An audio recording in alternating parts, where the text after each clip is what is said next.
নমস্কার দর্শক বন্ধু, আমি আচার্য সুশোভন শাস্ত্রী নক্ষত্রপ্রভা চ্যানেলে আপনাদের সবাইকে সুস্বাগতম জানাই। আজকের বিষয় হচ্ছে কিছু শর্ট রেমেডি গৃহস্থ জীবনের জন্য।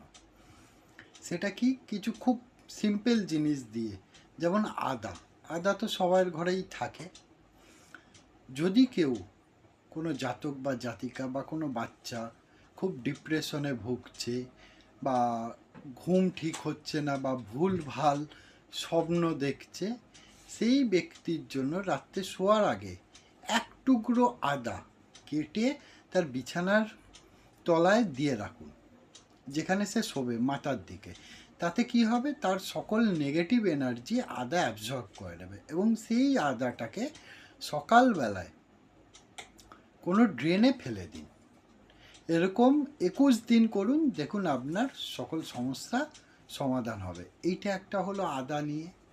আরও একটা আদা নিয়ে আপনাদের বলি, যদি কারোর অর্থ থাকছে না গৃহে, তাহলে যেখানে আপনি অর্থ সংগ্রহ করে ঘরে রাখেন, সেই জায়গায় মঙ্গলবার একটা আদা নেবেন, গোটা আদা।